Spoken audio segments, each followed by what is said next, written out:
with you again. I've been here 2 or 3 times. Not sure when the last time was I was here. I forgot to look on my appointment books to see when the last time was I was here, but I'm glad to be able to come back and update you again on the things that are happening in India. My most recent trip was in December through February. I don't normally go that early. I normally go mid-January through March, or mid-February, through the end of March. But I had a gospel meeting in February and another gospel meeting I just finished Thursday night, so I couldn't find 6 weeks. So I backed up to December, from December and all of January to the first week of February. And so some of these first slides are going to show you me celebrating New Year in India. India is 10.5 hours ahead of America, so I celebrated New Year's with the Indians, and then I watched in America as well. So I got to celebrate twice this year. But it is good to be back with you. Just to update you on a couple things, I'm not sure if I've told you this or not, our overseeing congregation has changed. It was for years the Shiloh Church of Christ in Hazel Green, Alabama. Starting in the beginning of 2025, we moved to the Berryville Church of Christ in Berryville, West Virginia. That was a congregation I preached for 36 years. Know the elders there well. We felt the need to make a move, and they were gracious enough to take us on, and so we're very excited about that. We've also added 2 new team members over the last year or so we now have 6 full-time American missionaries on this team. And so those are 2 changes that have happened. India now, of course, has surpassed China as the most populated country in all the world, and they're coming up on 1.5 billion people. That's about 4 times the population of the United States. 1 out of every 5 people living today lives in India. Think about that. That in and of itself makes it such an important mission field simply because of the sheer number of people. I came across the statistic. Every day in India, think about this, every day in India, 67,000 babies are born. Every day. I checked that against America. In America, 10,000. So that's how rapidly India is growing. So even though we're baptizing hundreds of people, we're just scratching the surface. So there's always going to be an important mission field as long as the doors stay open for us to go. And I'll talk more about that in just a moment. So again, I was in India on New Year's Day. I arrived New Year's Eve very early in the morning and had already told the man who translates for me most of the time to have a meeting for Wednesday night. So a congregation was having a New Year's Eve get together, and I was invited to go and speak to them. I think it started about 9 o'clock. And I stayed till about 10:30. I didn't stay till midnight with them. But it was at a congregation of the Lord's Church. I got to speak to them about the new year and plans for the new year. And as a result of that, these 2 men were baptized into Christ. So I thought that was a great way to get ready to enter into the new year. Then on actual New Year's Day, I had 2 opportunities to speak.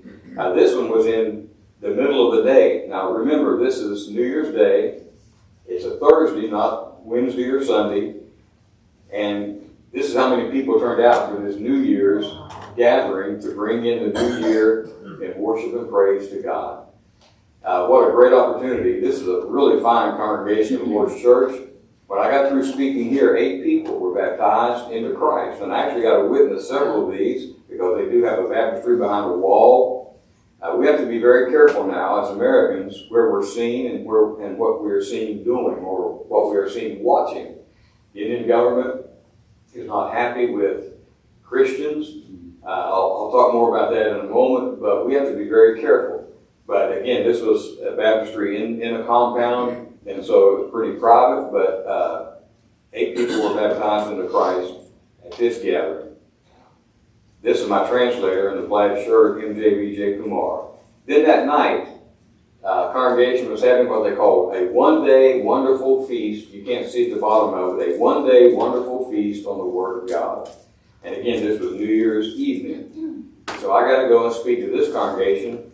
They're still in the process of finishing this building, but they're worshiping in it, even though it's not finished. The people raising their hands are simply saying, I want to be baptized into Christ. I will speak for however long is appropriate. Then I turn it over to my translator, and he gives what the Indian brethren call the exhortation. It may last 5 minutes, it may last 15, depending on how he's reading the audience and what questions he may be getting. And then when he wraps up, he'll say, is there anybody here who's prepared tonight to become a child of God. And they don't come forward. They either stand up or just raise their hand, and we get their names and start making arrangements to baptize them into Christ. So again, they're building a new building, and they did something kind of interesting. They built a room right beside their building that they're calling a public reading room. It's not a library where you check things out, but they're going to have religious literature, and you can come and just sit in this room and read in the room. And so it was just about finished, but they didn't have any material, so I gave him a pamphlet entitled God and Man Answering Questions About Salvation, and then I also gave him, I think, a dozen Bibles to add to his newly built reading room, and I sure hope that it takes off, and I hope people will come and take advantage of this reading room. Again, it's not where they can check things out, although I'm sure if they wanted to, they probably could. But the purpose of it is for them to come and just be able to sit and read religious material. One of the other things we do, and in a way to build up the church and to build up our preachers, is we have monthly Bible classes. We have team leaders, about 70 team leaders, and these team leaders will have anywhere up to 120 men that they're responsible for kind of mentoring. They'll break them up into groups of 20 called zones, and each of these zones is to meet once a month. The 20 preachers are to come to the class, and if they come to the class, and if they turn in their reports as what they've done this past month, them and the congregations, for the first time in the history of this work, these local men are getting a small stipend, very small. We don't pay local preachers. We want the local churches to pay local preachers. We don't want them dependent on American money. They've got to learn to be dependent on their own congregations. But this covers their travel to the class, their meals and things of that nature. And so this was a KCMBI class. KCMBI, if you ever met Ron Clayton, the initials are a part of his family. So he named it after that, and we've kept them. But these are just pictures of the classes. When they know we're coming into the area, they will combine those zones. Instead of being 20, there may be 120. They bring them all together so that we can teach them, and we'll teach them for a day, sometimes 2 days.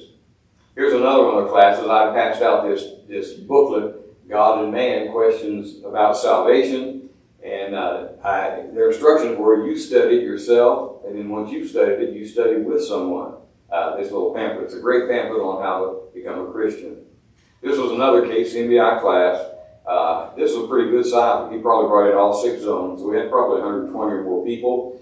The class goes on all day, so we feed them lunch. I've fed as many as 200 people for as little as $200. So it's not expensive. It's rice, curry gravy, maybe some chicken, but it's very inexpensive. But because they're there all day, we do take a break and feed them lunch. But again, you can see this is a pretty good gathering of preachers. They love these classes, and they appreciate it when we come to teach them. Again, just more classes. This year, Joe Evans' wife, there in the middle, she comes almost every trip with Joe. He's one of our full-time team members. But we were coming into this area for a class, and the ladies wanted to know, could they have a ladies' class? So, on very short notice, Diane said that she would teach the ladies' class, and so here were the ladies just from the kind of the immediate area that came out to have a couple-hour class with Diane. They really enjoy that, and we're very appreciative that they got a chance to study as well. We have a program called Adopt a Widow. We do our best to follow the guidelines you find in 1 Timothy 5 as to what qualifies a widow indeed, as the biblical language is. These are just some pictures of some of the widows that were actually at this class that we support. The support ranges from $50 to $100 a month. It's not much. But almost across the board, they will tell you this buys their medicine. Medicine in India is very inexpensive. I stock up on ibuprofen and allergy medicine when I'm in India because it's just dirt cheap.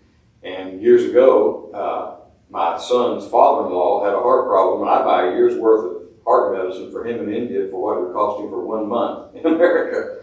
So I've done that for years. But these widows are so grateful because it does pay for their medicine most of the time. These are just some pictures of these different widows. Their pay is based on if they have children at home and any other situations that might determine whether they get $50 or $100 a month.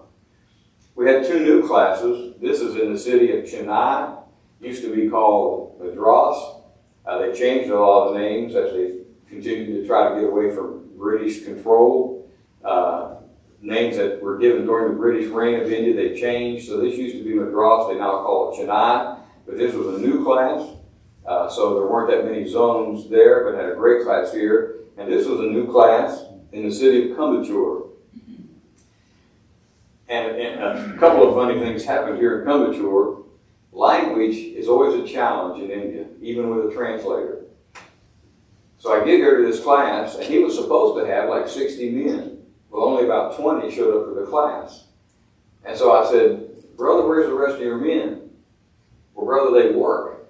And so we normally have our class at night. I said, okay, if you knew that, why didn't we schedule the class for night so that all 60 of them could come? Well, we just thought you'd rather have it in the day. I said, but me having it in the day and they don't get to come doesn't help us much. So if you have the class at night, next time schedule me to have the class at night as well so everybody can come.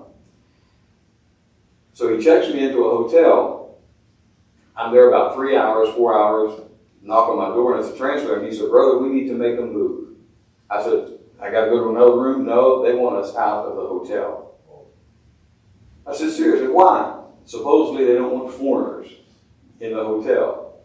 I said, why didn't they say that when they checked me in? Well, the guy that checked us in was new. He didn't know that they weren't supposed to take foreigners into the hotel. So we load up all of our luggage, standing out on the street corner trying to find a way to get somewhere. So I asked this man that was in charge, I said, where can we stay? And he said, well, I can take you where the Americans normally stay. Well, why didn't you take me there in the first place?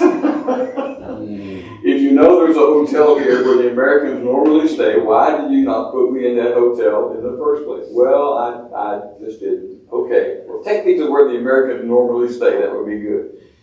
And I try to be patient. I try to understand that it's just different, a different way of thinking, different language, but it does get interesting sometimes.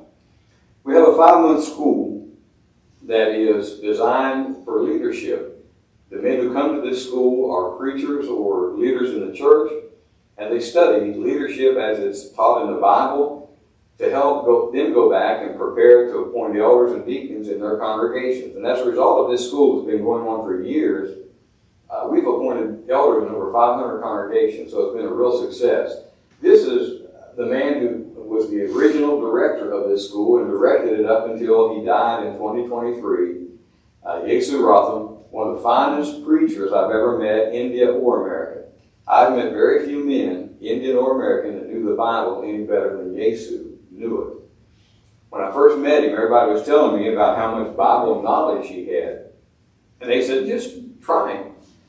So I'm sitting there, I thought, okay. I said, Yesu, where in the New Testament are references made to Sodom and Gomorrah? And he went boom, boom, boom, and told me. I asked a question, I couldn't have answered it. I just asked it, but he did. I was using him as a translator. This was years ago, before we had cell phones with flashlights, and the power went out. Pitch black, but we don't stop, we just keep on. And so I cited a verse, and I said, man, I wish I could read that. I said, I'd really like to develop it. He said, brother, I just quoted it. Go ahead and say what you want to say. I couldn't quote it, but he did. He really was a tremendous preacher.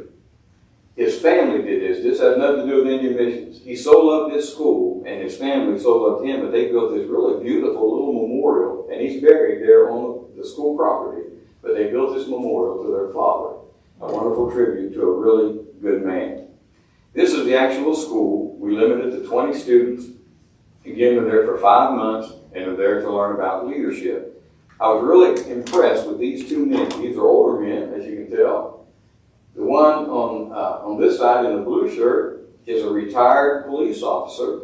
The last several years, he was a part of their terrorist division. Maybe it was over their terrorist division. The man on the other side was a government worker and was over transportation in his part of India. They both retired. They came to this school to study 5 months to prepare to serve as elders. And I thought, what a wonderful attitude that is. When you get to retirement, to say, I'm going to do what I can to continue to serve my Lord to the best of my ability. So these two men retired, came to school so that they could prepare themselves to hopefully one day serve as elders in the body of Christ. Persecution is on the rise in India. Persecution has been a problem since the church began. It's been a problem in India for years, but it's getting worse. And for the first time, I've been doing this work since the early 1990s, 91. And there's always been a little bit of persecution, but it never affected our team much. But it is seriously affecting our team now. We're hearing more and more reports of preachers being beaten, not just our denominational preachers as well. I was talking to a brother from India just a couple of days ago. He sent me some clippings from a newspaper that I needed to be aware of.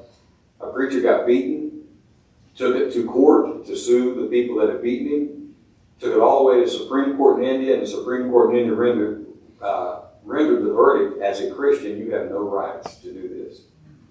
And just threw it out.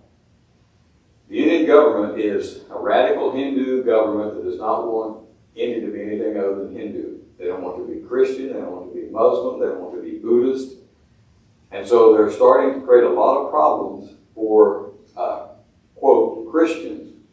I have a video of a man being beaten, a denominational preacher being beaten with rods, broke his legs, broke his arms, his shoulders. I had a video of a church having a vacation Bible school. These radicals came in, started tearing down all the posters on the wall, took all their teaching material and just scattered it all over the room. Walking around with them was a police officer, not doing anything about it. I want to show you something that affected us though. This is a really nice church building, hold probably 100 to 125 people. Started with a group of 6 people. The preacher here is so evangelistic, it's amazing. He has Bible studies almost every day, and I'm not exaggerating, with Hindus in the area. Congregation grew rapidly from 6 people to almost 100. Radical Hindus got upset, convinced the government to pass an ordinance that is now affecting a lot of India, that the government can come and look at any church building, and if they deem that the parking is not sufficient for the building, they can shut it down. That's what they did. They told them you don't have sufficient parking. They reduced the number and tried to rent a place, got evicted from there because they said they didn't like that many people gathering at this place they were renting.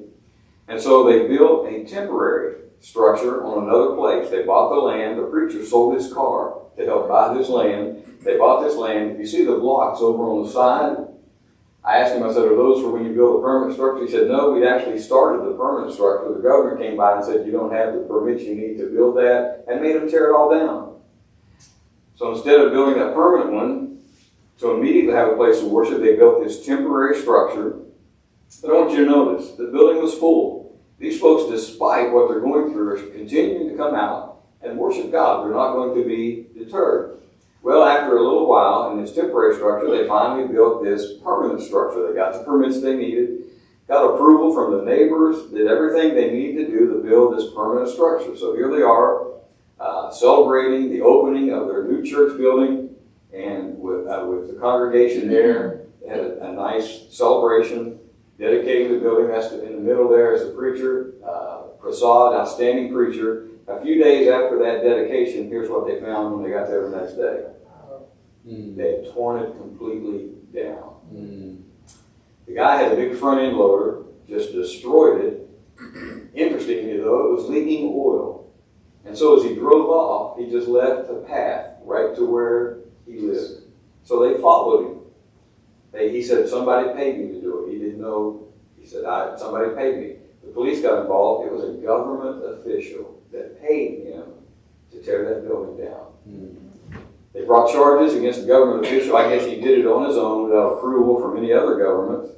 And they said that probably the best they can hope to get is reimbursed for the material, not for the labor or anything like that. They said maybe you'll get reimbursed for the material. They recently just rented a commercial piece of property, hoping that the government won't destroy a commercial bit of property. But the government official, paid someone to tear this new building down. This is another congregation of the Lord's Church that was growing rapidly, had outrun this building. They had expanded, had the pillars set, the roof was on it. Again, this man, this big front end loader, came by a different situation, tore it down, just tore it down on his own. The preacher went out to protest, beat the preacher up, had to go to the hospital.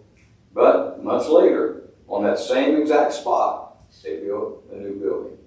And again, I was there, and a lot of people were away on a holiday, But this many people at a congregation that's being severely persecuted, but they're still coming out and they're still worshiping. They're not going to give up their love of God and their faithfulness to Christ. I may have told you about this lady. I've never met her personally. She's some of our other team members had. But there's a widow who has 15 children that she cares for. It's not a children's home. It's not foster care. These are abandoned children. These are children who have been abandoned by their parents. Some on the street, some in hospitals. She started taking them in. They kept coming. She ended up with 15. This is where she worshiped. And so I got to meet her and meet a lot of the children. This little boy that's in his mother's arms, this whole family have been through a tremendous amount of financial problems from health issues. The husband is a gospel preacher, suffers from deep vein thrombosis, I guess extremely painful from what I've heard and talking to other people. Can barely walk at times, but he's still trying to do the work. His wife had gotten some kind of infection, lost a hearing in one ear. The oldest boy that I got my hand on right there had appendicitis, had to have surgery. The little boy suffers from low blood sugar. And often at night, he goes into seizures. The parents get up several times a night to check on him. And several times a month, they have to rush him to the hospital because he's having a seizure. During one of those seizures, he had a mild stroke and lost the use of his legs. The doctors believe that with physical therapy and medicine that he can get the strength back in his legs and will be able to walk, but it was going to cost $900 a month. They don't make $900 a month, let alone have that to spend for doctor bills. We don't normally take on real long-term benevolence because it just is so much money, but this was unique. So when I got home from my trip, I wrote an article for a newsletter. In a matter of weeks, I had enough money raised to pay for his therapy for 2 years at least. I actually, on this trip, went to the hospital because I wanted to assure them, don't worry about the family paying. You be sure he gets the therapy that he needs, the medicine that he needs, and gave him our information. We will pay the bill. You tell us what's going to cost. We've got the money raised. We will pay the bill. You just be sure the boy gets the therapy that he needs. So one of the benevolent things that we do in India, we do a lot of benevolence in India. I had a funny encounter. I taught a preacher's class all day long, came out, got in the car, and was driving down this little narrow road, and there were 4 ladies sitting along the road making baskets out of little bamboo strips. Somebody was cutting the strips, the rest of them were making baskets. I got out just to take a picture, but the one lady closest to me had 2 baskets already made. So I asked her, I said, how much are your baskets? She said, 30 rupees. That's less than 50 cents. I was getting 80 rupees to the dollar. She's selling these baskets for 30 rupees, had 2 of them. I said, I'll take those 2. Again, it's just an act of benevolence. I don't need the baskets. I gave her a 100 rupee note. She looked at me, I can't make change for that. I said, no money change. You can keep the change. I want your 2 baskets. I said, do all you ladies do this together? You share the expenditure? No, we do this individually. I said, well, now I got to buy baskets from everybody. So I walked down the road and bought 2 baskets from all of them, gave them all a 100 rupee note, no change. She took the basket back to her back, gave them all away. Got in the car, started down the road. My translator said, you do know those ladies are sisters in Christ. I said, no, I didn't know that. He said, brother, members of the church where you go to the class all day long. I said, well, it's a double blessing for me. Then I got to help somebody benevolently, and I got to help a sister in Christ. So I was grateful for that. Of course, our main emphasis is conducting evangelistic meetings. I just messed up. Hit the wrong button.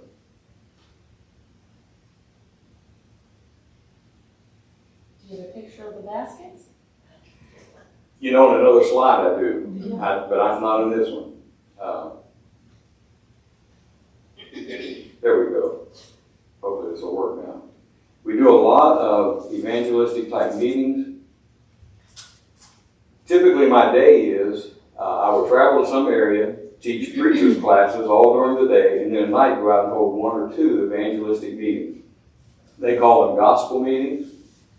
They're not gospel meetings like I just wound up or started on Sunday, went through Thursday. On this team anyway, a gospel meeting is any time you're studying with somebody who's not a believer. It may be one-on-one, it may be in somebody's house, it may be out in an open field like this one. It may be in a church building, ours, or a denominational church building, but if unbelievers are present, they call it a gospel meeting. And so every night I will have my translator, my driver, and then somebody's going to lead us to where the meeting is. And so I get in the car and I'll say, what kind of meeting are we having? Is it a church meeting or a gospel meeting? Church meeting means pretty much church members. And so I'll try to do something to encourage them. It's gospel meeting, okay, tell me what kind. Are we dealing with Hindu? Are we dealing with Muslim? Are we dealing with people from a denominational background? What are we dealing with? Once I get all that, then I can decide what I want to do once we get there. This was right around New Year's as well. I've been welcomed several times with a parade. It has nothing to do with the church. But these villages, when they know you're coming, they'll have people playing the drums and blowing on the horns, and they'll march you into where the meeting's going to be. The upside of that is it draws the attention of everybody in the village, and a lot of them will get in line to find out what in the world's going on. And they'll come to the meeting, and then they'll just stay. This one was different, though. First, they had fireworks. I've never been involved in a meeting where they're throwing fireworks while we're walking down the street, but it was New Year, so they had fireworks. And then they had flower petals. I've had this before, and I really don't like this. But they had flower petals, and so as you're walking, they're throwing these flower petals on you.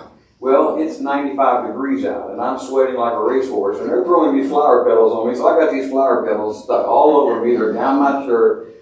It's just annoying, but it's a big deal to them, so you kind of tolerate it. But you can see how many people came out for the gospel meeting. When the meeting was over, these gentlemen were brought up and introduced to me. The man in the black shirt is kind of what I would call the mayor of this area. He's in charge. He's the leader of this village. These other three men are men that work with him. He came and stayed for the meeting. Listened to the meeting. They were having a New Year's little get-together afterwards. But he came and he stayed for the meeting, was very nice and very appreciative of my being there. And so, again, you never know where these meetings will lead and who will be converted as a result of it. This was a place called Care Homes Mission Society. It's overseen or operated by a young Christian couple. They said I'd been there before. I honestly didn't remember that, but they said I had. They found out I was going to be in the Cornwall area and called and asked me would I come over and hold a gospel meeting in the facility. It's a place for primarily homeless and widows. They do take some older orphans, not little children. But I went there and held a gospel meeting. This is the people that actually live here. And back in the back, if you can see the man clear in the back, he's got like a brown coat or brown shirt on. He just kind of stared and glared at me through this whole thing. And I'm getting a little uneasy. I'm thinking, okay, this guy's not happy that I'm here. And it's going to be interesting when this is all over. So we had the meeting, and I met with the couple that oversaw it. I gave them some money to help with their expenses. They thanked me. Later that night when I got home, they said, hey, we've got 6 people here who want to be baptized. And they said, you remember the man in the brown shirt? And I said, yeah. And they said, he's going to obey the gospel. Turns out he was a murderer that had just recently been released from prison, living on the streets. They provided him with a place to stay. He heard the gospel, and now he's a brother in Christ. Amen. Yeah, you never know. You never know over here in India the impact that the gospel is going to have on the lives of people. And once again, I learned to be very careful about prejudging someone. He was listening intently with what he was doing. He wasn't angry. He was just listening very intently to what was being said. This was a really special opportunity. Again, it was near, probably within a week of New Year's. This was a large ecumenical gathering of denominational people to bring in the new year. So there was a bunch of folks. It goes way deep. There's people standing in the background. It was a big deal. And they found out I was in the area, and they offered me the opportunity to come and speak. And when I get opportunities like this, I do my best to be kind. I always try to be kind, regardless of the circumstance. I don't want to teach in such a way as to close the door for anybody else ever having the opportunity to teach, but I want to say something that I hope will cause them to think as well. And so I typically talk about unity, either from 1 Corinthians 1 or, on this occasion, from John 17 in Jesus' prayer for unity. And I just really stress, before Jesus went to the cross, he prayed, and one of the things he prayed for was that believers would be one. And I say in all kindness, we're not. We don't wear the same name. We don't worship the same way. We don't even teach the same plan of salvation. You could ask many of us in this group here tonight what I have to do to be saved, and you get a bunch of different answers. We're not one.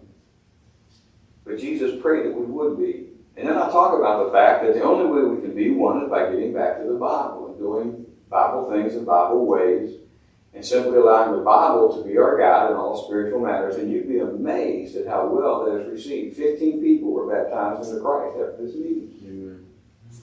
They are very open to this. It's different in India than it is in America, at least right now. In America, if you're dealing with someone from a different religious background, you're not just dealing with what they believe. Many times you're dealing with generations of family ties. You may have had someone say to you, listen, my great-grandfather was this, his father was that, my father was that, I'll die just like them. And you're dealing with family ties more than you are what they believe. That's not true in India. In India, when someone teaches them about Jesus Christ, they just align with whoever taught them.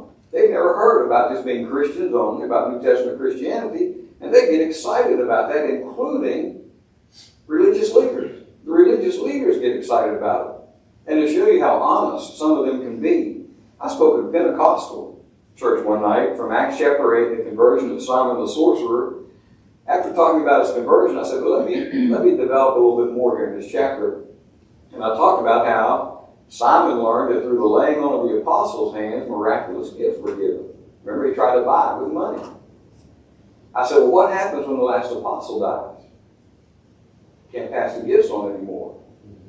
So when I got through, the Pentecostal preacher got up, and my translator is reverse translating for me, so I know what he's saying.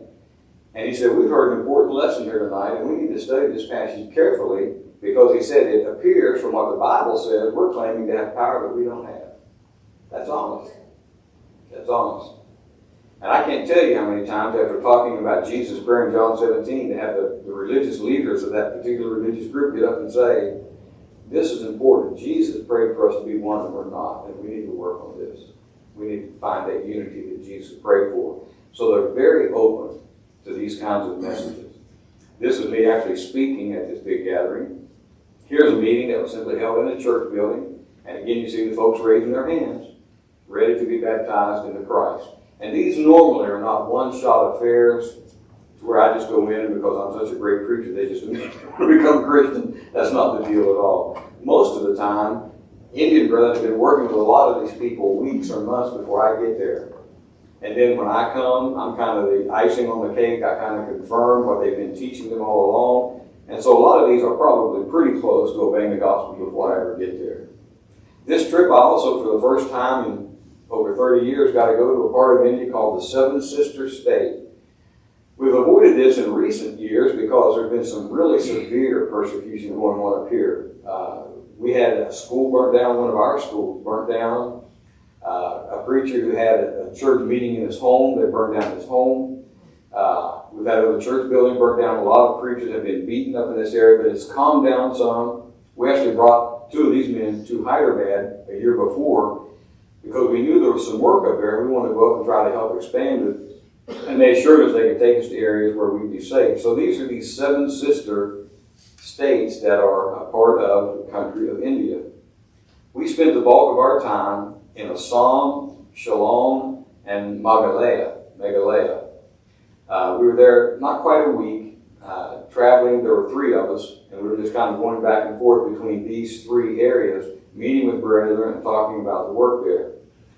This is one of the oldest consistent congregations of the Lord's Church in India. It was established back in the 1930s and has been in existence since then. This is a congregation of 250 people. This is a large congregation of the Lord's Church in India.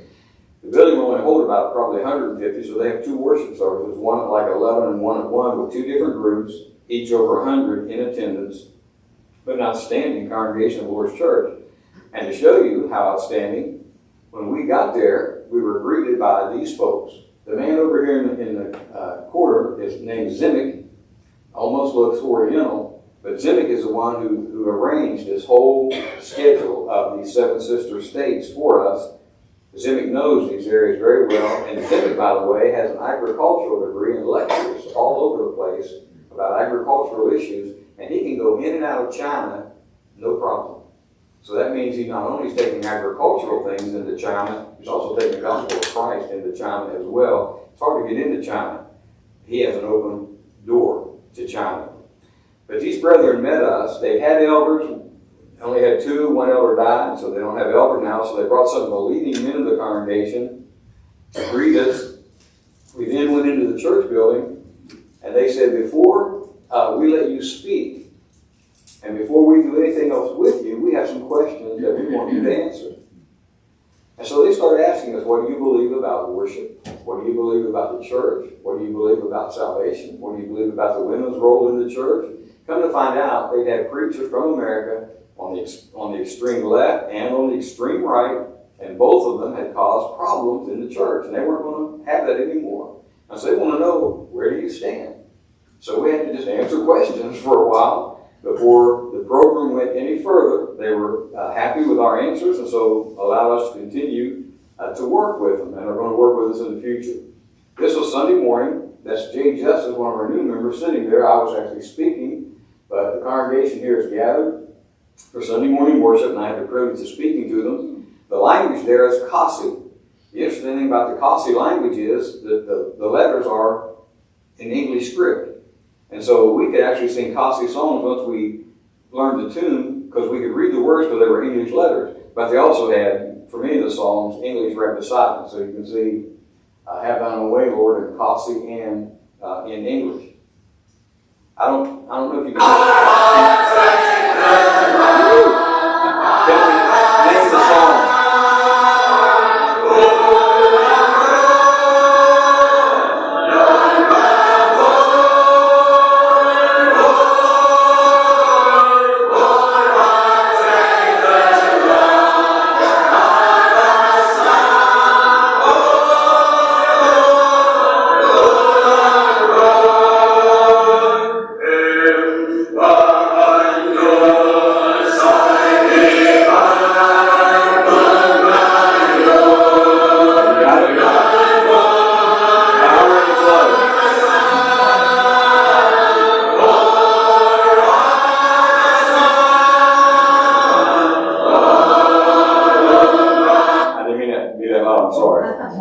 But that was in the Kasi language. They were singing Power in the Blood. We brought preachers from these 7 states into this shalom for 2 reasons: to encourage them some, but also so we could get to know them. So they got up, each of them took just a few minutes to tell us who they were, what part of these 7 states they worked in, what kind of work they had. And so we had 2 days classes with these men from these 7 states. While we were there, Zimic got permission to use this Presbyterian church building and gathered together some of the religious leaders in this area to come for a class with us. And again, I spoke to them about unity in Christ, and several of them came out and said, that's a wonderful message and we need to work toward that unity. So again, I'm hoping that great things will happen in the future. This is one of the church buildings in the area. This is a much more primitive area than we've been. We have a class here. Again, this is a new work, so it's not like the works you've seen in the others. So there were probably 15 or 20 men, the ladies, attending the class as well. But here's something that was really different. In India, anywhere I've ever been in India, when there's any kind of a gathering, the men will sit down and eat. The women don't sit down and eat with the men. They will eat when the men are done eating. They'll serve. Even in an Indian home, most of the time, the Indian wife will not sit down with you. When you're done eating, she'll eat herself and feed the children, but she will not sit down with you. So I taught this class, came time for lunch, the ladies all sit down. And the men start serving. And I thought, okay, maybe it's Ladies' Day, maybe it's like Valentine's Day or something. And they said, no, brother, in this part of India, this is the way things are. And I said, well, I don't like this. We need to go back to the right way. I'm kidding. I thought it was a refreshing change. But they served the ladies first. And then when the ladies were done, we got to eat. So that was and I've been told that in this area, when a daughter is born to a family, she takes the mother's maiden name, not the father's name. So women are very prominent and almost dominant. Doesn't affect the church. But in the family structure, the ladies are very strong personalities in this part of India. This was another location, another preacher's class. This is their church building. One solid wall and then just a canopy over it. So I had a good class here as well. These are all gospel preachers from this area.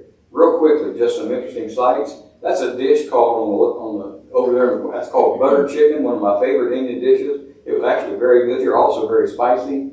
The white you see in the middle of that on my plate there is called raita. It's like yogurt that's been thinned and vegetables have been added. They want you to eat that after you've eaten to kind of cool and calm down the spicy food. That food was so spicy, I was eating it while I was eating the dinner, not afterwards. Not very clean. The restaurant was. The food was excellent. The restaurant was very clean. But I took the picture because the plate is a banana leaf. I hadn't seen that in years, but they're getting back to that. They said it's more economical. And so restaurants are starting to use these banana leaves as plates again. Guess what they do with them when you're done? Throw them out on the street. And the cows and the goats and the animals come by and eat them. So it serves kind of a dual purpose. We don't eat fish in India most of the time, and this is why. That's not on a bed of ice. These fish have been out in the hot sun all day long. You know how quickly fish spoil? Yeah. I don't eat fish in India unless it's in like a 5-star restaurant. So that's why. Watch that. This is a flat piece of dough. Watch what happens to it as he puts it in his mouth.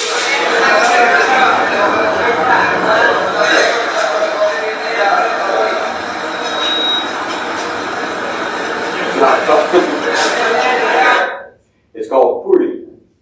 First time I went to India, I was trying to get some puri, and I said what I thought was puri, and they brought me oatmeal. They thought I said porridge. So my English. This is what you will see if you show up at an Indian worship service on time. Nobody will be there. Time means nothing to them. I actually got to this, I'm not exaggerating, I got to this place about 10 minutes before worship was to start, and this is what I found. So me and my translator and the local preacher just started setting up chairs, but they're not going to start on time. This was a preacher's class I was supposed to teach.